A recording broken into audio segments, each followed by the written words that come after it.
Buenos días. Si usted no me conoce, mi nombre es Manrique Salazar. Si nos ha estado visitando desde hace poco o si por medio del internet nos está siguiendo y también no me conoce, soy uno de los pastores de la iglesia y en verdad que nos honras con tu presencia. Al resto de la familia, bienvenidos también. Y con esta misma actitud con la cual hemos cantado, con esta actitud de adoración, ahora vamos a continuar, seguir adorando, pero con el estudio de su palabra. Entonces, por favor, si puedes ir a Génesis capítulo 3 y vamos a terminar el tercer capítulo del libro. Y la sección es del versículo 14 al 24.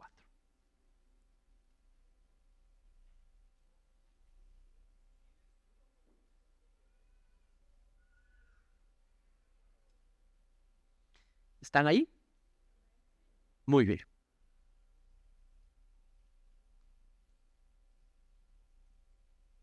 Versículo 14. Y el Señor Dios dijo a la serpiente: por cuanto has hecho esto, maldita serás más que todos los animales y más que todas las bestias del campo. Sobre tu vientre andarás y polvo comerás. A la mujer dijo: en gran manera multiplicaré tu dolor en el parto. Con dolor darás a luz los hijos. Entonces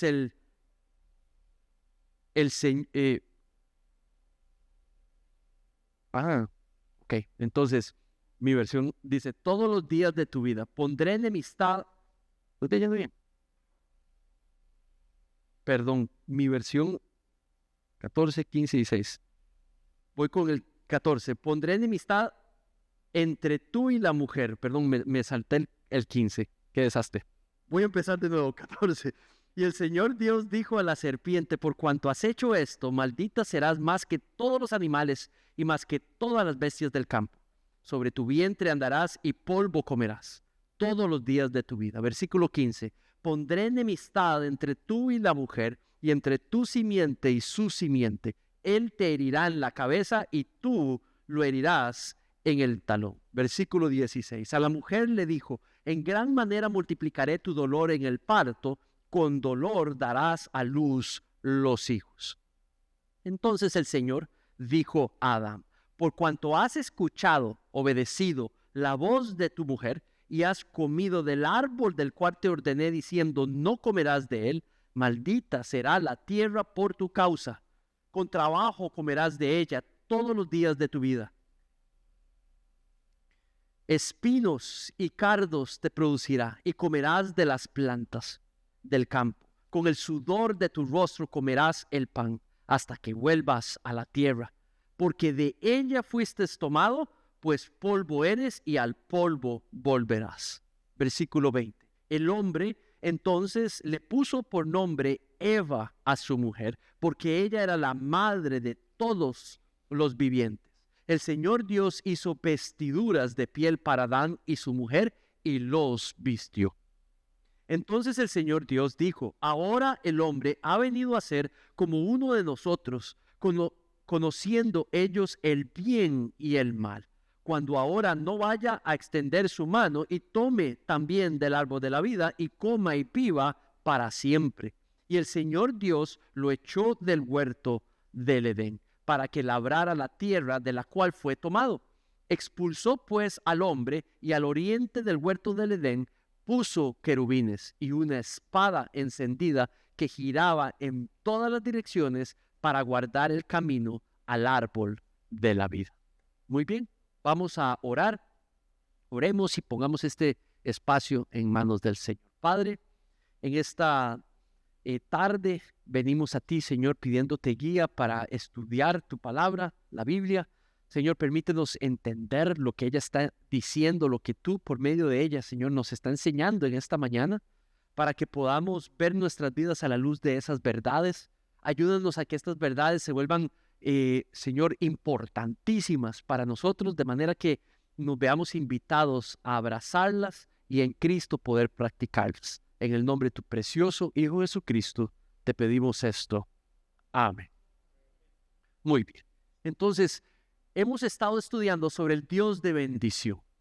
Y cuando hablo del Dios de bendición, crea la creación para bendecir. Y la crea de manera que ella pueda cumplir los propósitos que Él trazó para cada uno de los elementos creados, incluyendo nosotros los seres humanos. Dice que declaró bueno, queriendo decir que apto y listo para cumplir sus propósitos, y lo bendijo todo, queriendo decir habilitados para poder hacer las cosas conforme a Él, como Él las diseñó. Entonces ahora en capítulo 3 vemos la entrada del pecado, cómo Dios nos creó a los seres humanos a vivir de una manera dependiente de Él. ¿Para qué? Para establecer lo que es bueno y lo que es malo. No se nos otorgó el privilegio de establecer lo que es bueno y malo. Es Dios quien es perfecto en lo que sabe, quien se designó como creador, dueño de nosotros, la humanidad, y es Él el que nos diseñó para que nosotros no lo estableciéramos, sino más bien que nos viviéramos dependientes de Él, para Él revelarnos constantemente lo que es bueno de lo que es malo. El pecado entra con esa tentación de que los seres humanos, los dos primeros seres humanos, tuvieran la capacidad de determinar lo bueno de lo malo, y es esa la tentación y es esa la caída. Eva se da el derecho de hacer lo que solo Dios había diseñado, él podía hacer, y Adán lo hace de la misma manera. Y entra siendo el líder y entra, le tomó más tiempo a la serpiente convencer a Eva, y muy poco tiempo a Eva le tocó convencer a Adán. Y el pecado entra. Y los efectos del pecado los estudiamos el domingo anterior. Si te estás uniendo a esta serie en el canal de YouTube de la iglesia, ahí puedes tener los sermones para estudiar la primera sección del capítulo.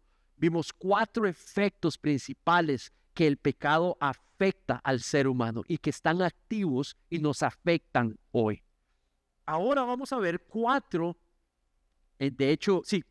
consecuencias que el pecado genera. Ahora Dios, la semana anterior, en el capítulo 3, Dios se presenta como un juez, pero un juez que aplica justicia. El carácter de Dios es mostrado como un Dios justo. El Dios al que le oras, el Dios al que tienes fe en, es un Dios justo.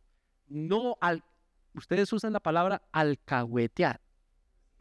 Sí, como sinónimos. No, digamos, es como malentrenar, como cuando un niño crece como muy maleducado, chineado, decimos en Costa Rica. Dios no chinea, no alcahuetea. Espero que eso no sea una mala palabra en ningún lugar. El pecado, no, para nada. Lo juzga como bueno o malo, y el pecado siempre trae consecuencias, pero al mismo tiempo esto lo hace en base, no a capricho, lo hace en base a conocimiento perfecto, a lo mejor para nosotros. Si hay algo que era malo, no lo hagas, no lo toques, con un conocimiento perfecto, juez justo. Pero aquí ahora se va a presentar como el juez de gracia. Siempre, mis hermanos, en la Biblia se van a encontrar, la gracia de Dios siempre precede el juicio. Y la gracia de Dios siempre está después del juicio. Vamos a ver en esta sección el despliegue de la gracia de Dios. La semana pasada vimos en uno de los puntos que desde el inicio Dios buscando el perdido y el pecador. La iniciativa es de Dios, no del pecador. La iniciativa siempre es de Dios, no importa lo que la persona haya hecho, inclusive hoy. Pero aquí la iniciativa desde el inicio ha sido de Dios de extender su gracia a pesar de aquellos que crió pecaron contra Él. Y sigue extendiendo su gracia. Y por gracia me refiero a ese favor no merecido que sigue otorgando de manera general o específica a nosotros los que somos pecadores. Entonces, la primera consecuencia es que el pecado, el Dios de gracia, se enfrenta, emite la primera consecuencia sobre el pecado, que el pecado trajo una batalla entre el bien y el mal. Déjame llevarte al texto y de probarte de dónde saco esto. El pecado trajo una batalla entre el bien y el mal. ¿Y saben qué? Usted y yo vivimos nuestras vidas en medio de esa batalla. La casita suya donde usted vive, la familia donde usted está, el estado en el que vivimos, la ciudad en la que vivimos, el país en el que vivimos, el mundo en el que vivimos, está metido en esta batalla y usted y yo vivimos en medio de ella, entre el bien y el mal. Y yo sé que usted esto lo sabe porque lo ha podido probar, ya sea por su propio pecado o cuando ha recibido el pecado de alguien más, ¿verdad? Y usted ve las noticias, vaya a los periódicos, usted ve donde ve el pecado aflorando y afectándolo todo, guerras, etc. Versículo 14. Dice así: y el Señor Dios, este es el nombre personal de Dios, el Señor Dios dijo a la serpiente: por cuanto has hecho esto, maldita serás más que todos los animales. Esta es la primera vez que sale la palabra maldita, de maldición. Y es importante entenderlo. En esta sección solo maldice a la serpiente y solo maldice la tierra, la cual Adán va a tener que labrar, o Adán y Eva van a tener que labrar. Son las únicas dos cosas que va a maldecir. Y en el capítulo 4, a Caín. Pero ni maldice al hombre ni maldice a la mujer. No maldice a Adán y no maldice a Eva. Cuando sale a la palabra maldita, eso de maldecir, es importante que lo definamos de una vez. Para poder entenderlo necesito traer de nuevo el término bendición o bendecir y qué significa en el libro de Génesis. Dos definiciones. La primera, la bendición de Dios sobre algo es el habilitamiento, es dar la capacidad para que pueda hacer su voluntad. La bendición de Dios, para que algo pueda hacer su voluntad, sea exitoso en lograr lo que es voluntad a los ojos de Dios. Otra manera de ponerlo es esa disposición de dar Dios a otros cosas buenas, cosas que van a afectar positivamente su vida, bendecir. Dos maneras de definirlo. Ahora, ¿qué sería lo antónimo, lo contrario? Maldecir. Bueno, basado en la primera definición sería quitarle la habilidad a la persona o a esa cosa de que pueda hacer su voluntad. O restringirle, quitarle cosas que le hubiera dado, ¿verdad? De manera que no las pueda disfrutar, ¿verdad? Maldición de bendición. ¿Tiene sentido eso un poco? Es como para clarificar. Ahora, déjeme aclararle algo. La maldición, una maldición en el texto bíblico, en la Biblia, depende de que Dios la mantenga. Depende del que la manda. Tiene efectos hasta cuando Dios lo decida. Y es el término que se maneja en la Biblia. Entonces, si Dios dice que le ha dado poder ahí en el texto, en una historia, a alguien para que sea maldita, eso se mantiene hasta que Dios lo diga, ¿verdad? Entonces allí, ¿quién es el objeto de la maldición? La serpiente. Ahora sigamos leyendo. Maldita serán más que todos los animales. Ahí está hablando figurativamente. Solo la serpiente es la que fue recibió esa maldición, no los animales. Habla figurativamente y se los voy a mostrar en los siguientes versículos. Y más que todas las bestias del campo, sobre tu vientre andarás y polvo comerás. En Costa Rica, de donde vengo yo, las serpientes no hablan, como vimos la semana anterior. En Costa Rica las serpientes no comen polvo. Ahora, ustedes me dijeron la semana anterior que aquí las serpientes tampoco hablan, ¿verdad? Entonces, ¿y el polvo? Tampoco comen. Entonces está hablando simbólicamente. A veces va a hablar simbólicamente. Entonces, ¿qué es lo que pasa? Que cuando está hablando de la serpiente, la pregunta es, ¿a quién está maldiciendo? ¿Al animal? Bueno, recuerden, el domingo anterior vimos que en el Nuevo Testamento la serpiente, nuestro Señor Jesucristo dice que fue Satanás el que habló a través de la serpiente. Entonces, estamos hablando de que maldijo a Satanás en persona. O sea, la maldición es sobre Satanás y sobre aquellos sobre los que siguen sus designios. Digamos, la maldición es sobre Satanás en persona, no sobre las serpientes. Ahora, cuando dice sobre tu vientre andarás y polvo comerás. Entonces la pregunta es, ¿está hablando literalmente que esa es la condena para las serpientes? Como le digo, no creo que es figurativamente. También la maldición figurativamente para Satanás. Prácticamente lo que está diciendo allí, piensen en sentidos de sobre tu vientre andarás. Si es figurativamente, ¿qué quiere decir? El suelo. Número 2, polvo comerás. ¿Qué quiere decir? El suelo. No en la parte superior, pero en la parte inferior. ¿Qué es lo que está en la parte inferior? De lo de abajo. Lo que es sucio de abajo, inferior, poca cosa. Entonces el castigo es de humillación. Entonces está condenando a Satanás, a la serpiente usada por Satanás, a vivir en una vida de humillación y de subyugación ante Dios. Dios la controla. Dios está por encima de ella. No tiene poder que no le sea permitido hacer.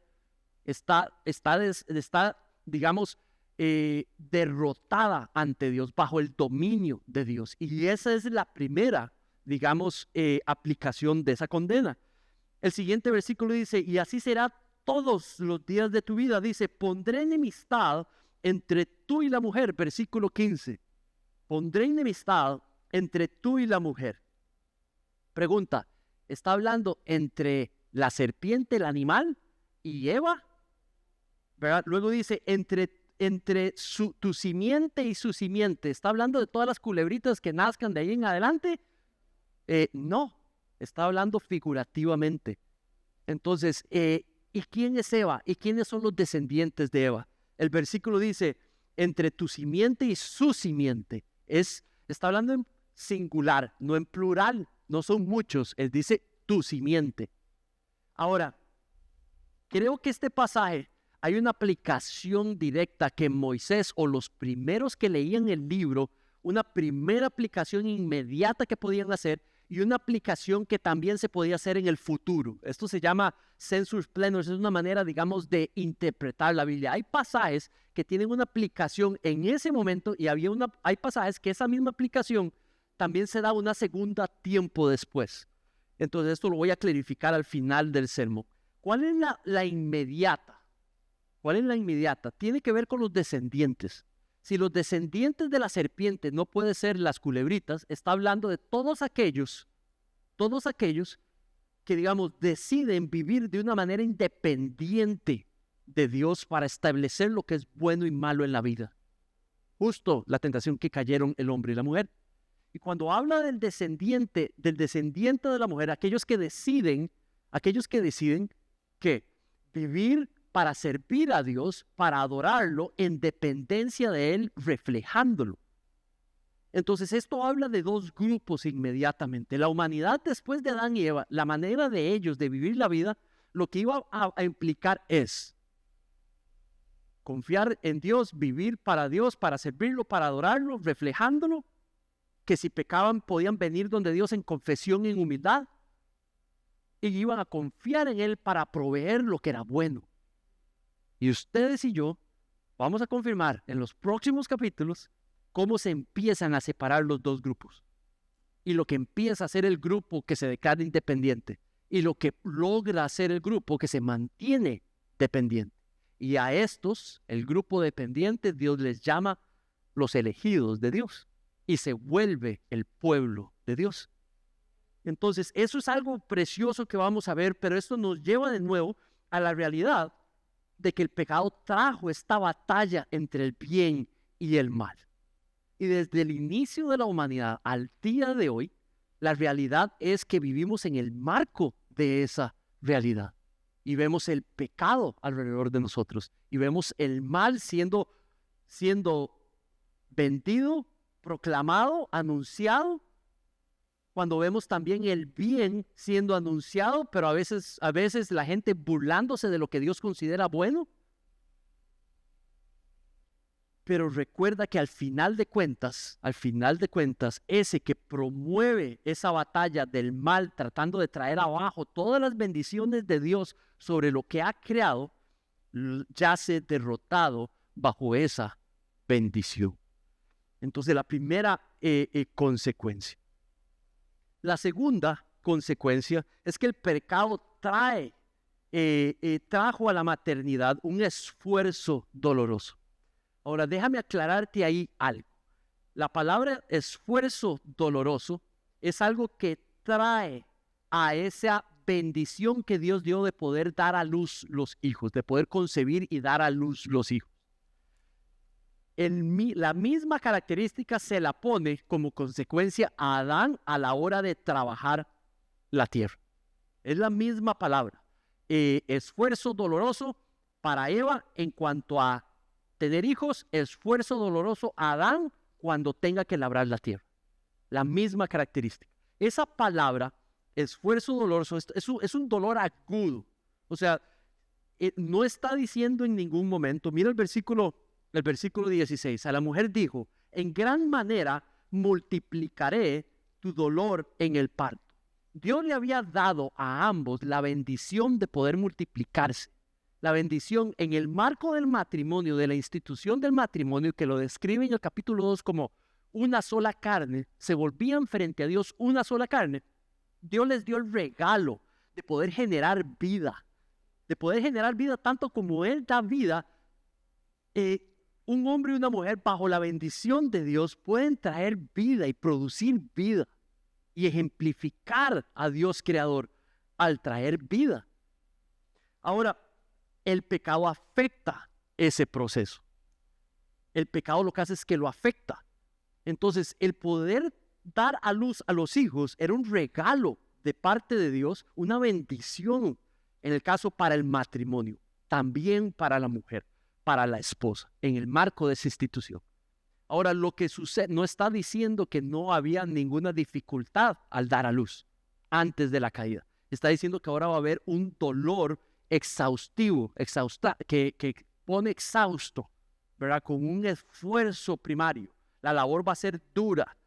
Y eso no solamente está hablando en términos físicos, habla de toda esa gama, digamos, de esas distintas la experiencia desde la concepción hasta la completa maternidad, tanto aspectos físicos como emocionales e intelectuales, que traer una criatura en la realidad de este mundo.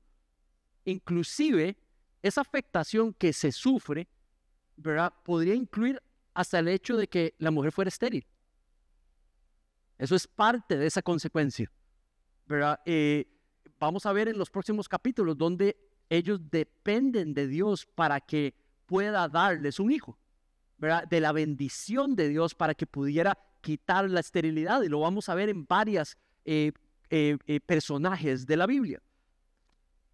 Entonces, el pecado trae a la maternidad un esfuerzo doloroso, consecuencia, pero eso no le quita la idea de la bendición que es tener hijos y poder procrearlos. Eso es un regalo de Dios y lo debemos de ver como un regalo de Dios. Los hijos y el poder tener hijos es una bendición de parte del Padre. Pero aquí lo que está nada más diciendo es que hay un esfuerzo extra extenuante que es puesto además como consecuencia de la entrada del pecado. No está poniendo a las mujeres o a las madres en una posición negativa porque el pecado que cometió Eva. No, simplemente es una bendición que ha sido afectada, y la palabra que lo afecta y describe esa afectación es esfuerzo doloroso. Ahora dice también que trae una batalla por el dominio en el matrimonio. Mira el versículo 16, la segunda parte. Dice, en gran manera multiplicaré tu dolor en el parto, con dolor dará luz a los hijos. Con todo, tu deseo será para tu marido. Le está diciendo a Eva. La palabra clave ahí es deseo. La palabra deseo sería incorrecto si la traducimos como un sentido romántico. La palabra deseo está de una esposa por su esposo o de un esposo por su esposa, está en el Cantar de Cantares. Ella habla que es natural que el esposo desea a su mujer, a su esposa o viceversa. Ese no es la descripción de la definición de deseo aquí.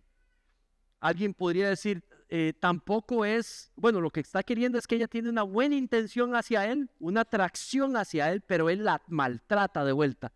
Tampoco está diciendo eso. Entonces, pastor, ¿cómo hacemos? Bueno, entonces, ¿qué más ha dicho en los mismos capítulos Moisés cuando ha hablado de deseo? Y la respuesta está en el siguiente capítulo. Lo vamos a empezar a ver la próxima semana en la historia de Caín. Cuando Caín viene con esa actitud enojado que quiere reventar, ¿verdad? Dios lee la actitud y Dios le habla sobre su pecado y le dice, tu pecado te quiere dominar y controlar. Y eso es lo que traduce como deseo. Entonces, cuando dice aquí, con todo tu deseo, es esas ganas de controlar y de dominar hacia el marido. Eso es la consecuencia allí. Ahora, alto y pausa. Y quiero hablar a todos los varones aquí presentes. No importa si son esposos o no. Algunas veces escucho a los hombres cristianos leer esa primera parte y decir, ¿ves?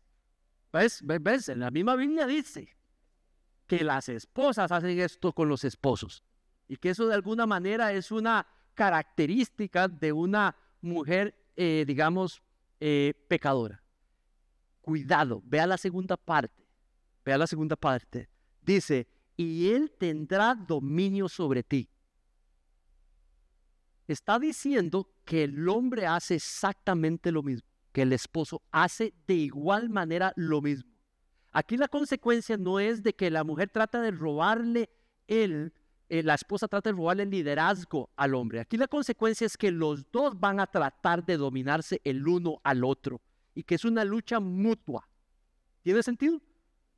¿Verdad? Es algo que los que hemos llevado relaciones, tener relaciones ya sea de si fuera en noviazgos o matrimonio, podemos ver cómo eso, yo debo de aceptarlo, no es una cuestión que yo pueda ver a veces rasgos en Rebeca, no lo veo en mí también, ¿verdad? Ahora, cuando habla de dominio en el matrimonio, no está hablando de la obra del Espíritu. Dios diseñó al hombre Dios diseñó al esposo para que en el matrimonio lidere amorosamente a su esposa. Eso es una obra del Espíritu en un hombre cristiano, en un esposo cristiano. Dios diseñó a la esposa en el matrimonio cristiano para que ayude, asista de manera respetuosa en sumisión al esposo cristiano. Ahora, el pecado lo que hace es que genera esa batalla mutua. Los roles por diseño no son consecuencia del pecado, eso es diseño de Dios. Practicarlos mal, eso es lo que hace el pecado. El que un hombre maltrate, el que un hombre crea que liderar a su esposa es darle órdenes, es levantarle el tono o es dominarla o maltratarla, eso es el pecado, eso no es el diseño de Dios. Porque el diseño de Dios en Efesios dice que ama a tu esposa como Cristo amó a la iglesia. Y Cristo no le grita a la iglesia, Cristo no le demanda cosas a la iglesia, no le tira un montón de cosas a la iglesia. ¿Tiene sentido? Eso es consecuencia del pecado, utilizando mal el diseño de Dios. Lo mismo sucede con la esposa, ¿verdad? Dios el diseño es ejemplificar a la iglesia que se somete a Cristo, ejemplificar a Jesús mismo cuando se somete al Padre, iguales sometiéndose uno al otro. Pero cuando la esposa trata de usurpar el rol del esposo, eso no es el diseño de Dios, eso es el pecado en uno. Cuando la esposa irrespeta al esposo, eso no es el diseño de Dios, ese es el pecado en uno. Cuando la esposa trata de hacer sentir menos al esposo y lo baja, le decimos en Costa Rica, serrucha el piso donde está, eso es el pecado, eso no es el diseño de Dios. Cuando la esposa permite cosas que van en contra de la voluntad de Dios, de la palabra de Dios, ese es el pecado, eso no es el diseño de Dios. ¿Estoy siendo claro? Muy bien, entonces el diseño de Dios es uno, practicándose en dependencia de Él.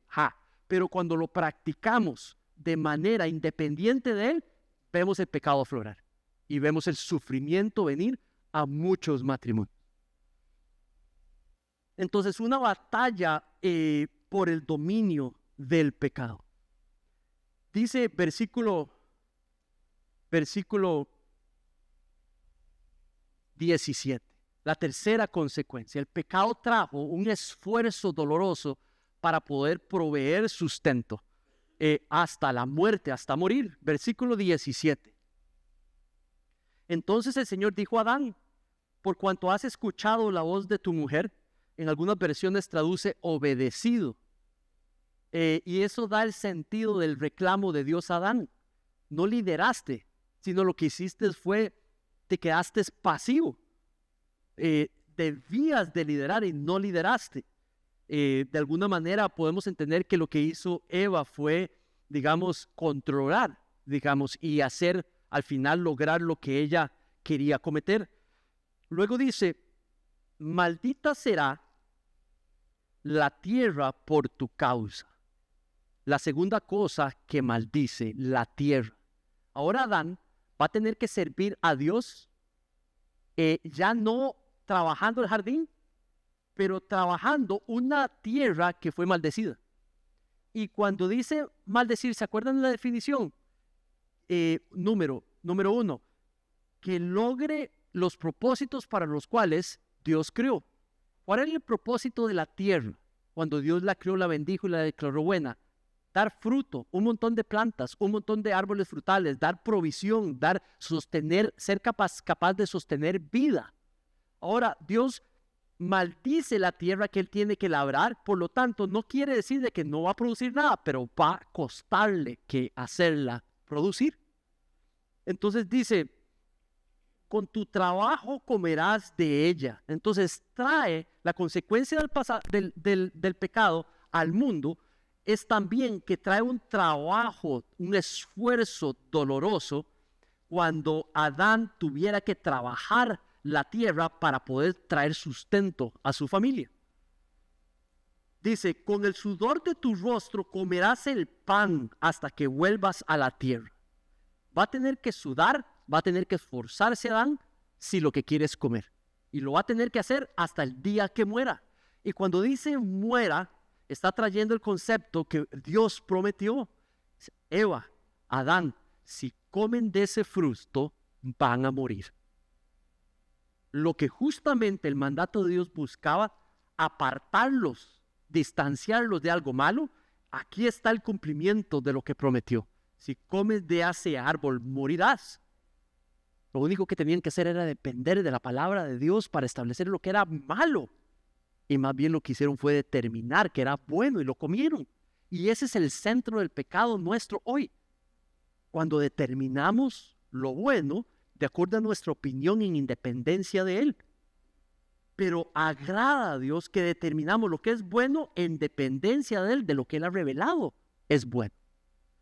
Entonces aquí vemos la consecuencia, la muerte. La entrada del pecado trajo la muerte. Ahora, cuando hablamos de la muerte, estamos hablando de la muerte espiritual, estamos hablando de la muerte física. Entonces, ahora Adán y Eva tienen que vivir en un mundo en una tierra que está maldecida en cuanto a la producción y en cuanto a que traiga bien, y al mismo tiempo sus cuerpos se van a ir deteriorando.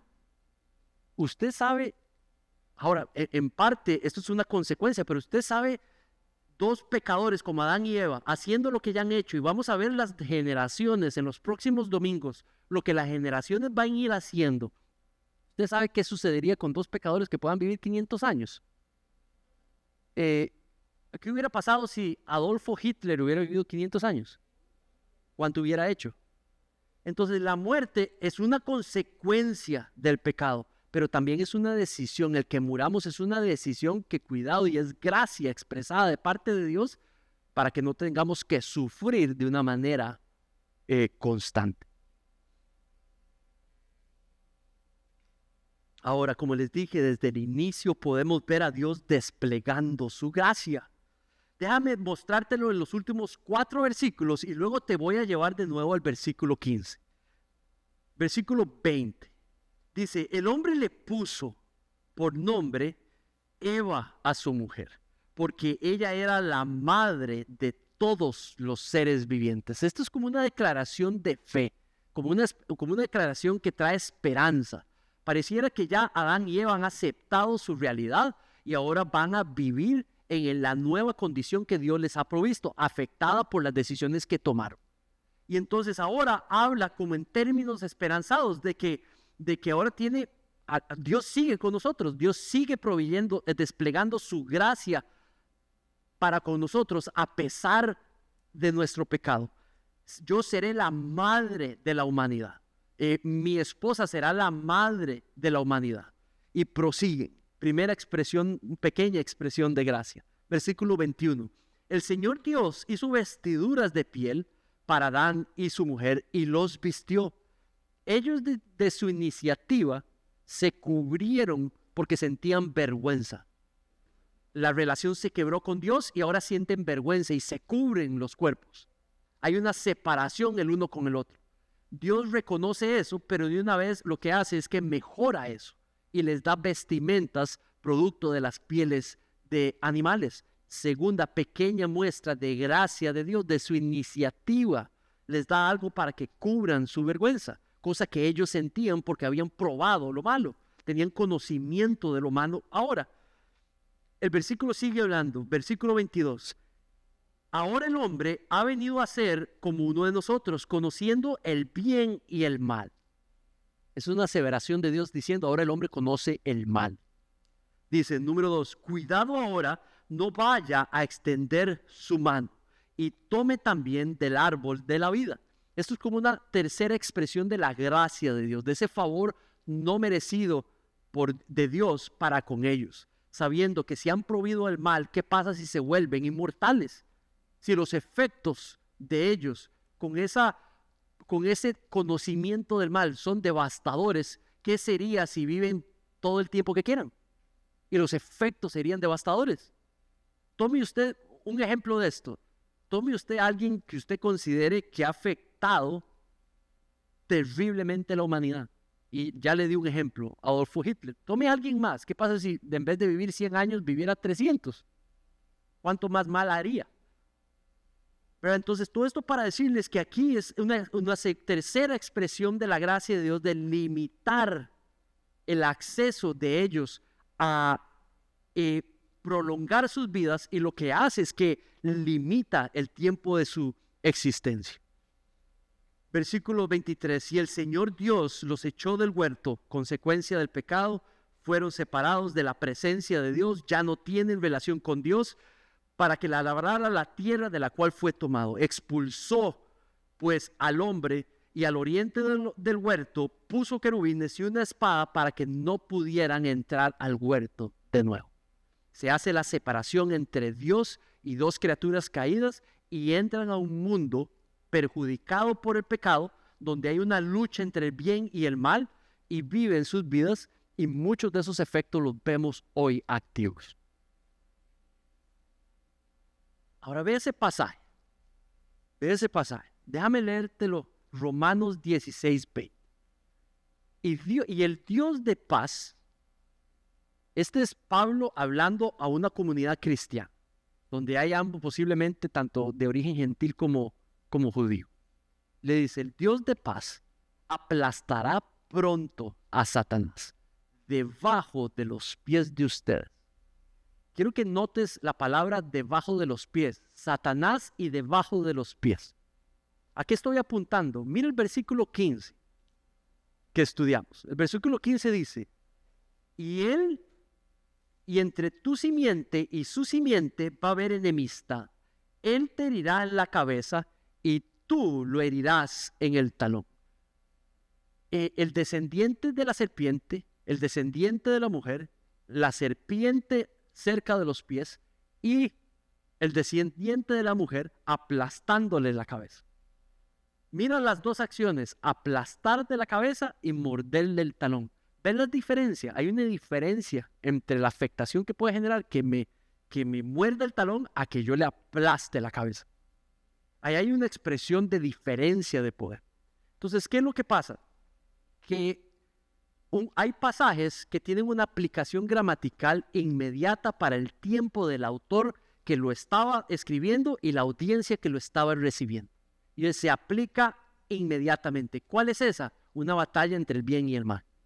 Pero también Romanos 16:20, creo yo que nos permite leer que hay una aplicación futura. Y en el caso de Pablo, está conectando a Cristo con el que aplasta la cabeza de la serpiente. Mira ahora 1 Juan 3:8. Y el que practica el pecado es del diablo, porque el diablo ha pecado desde el principio. El Hijo de Dios se manifestó con este propósito, para destruir las obras del pecado. Hablando que Cristo echó atrás, quitó el poder de las consecuencias y de los efectos del pecado. Este quiebre de ese poder que el pecado tenía se aplica sobre nosotros por medio de nuestra fe en el Evangelio, en la obra que Cristo hizo en la cruz. Entonces, cuando el Espíritu Santo viene y mora en nosotros, está diciendo que nos da el habilitamiento para que las afectaciones del pecado tengan un echar para atrás en un grado, mientras vivimos en la tierra. Mira este otro pasaje. Bueno, no está. ¿Cómo cambia en Cristo estas tres consecuencias?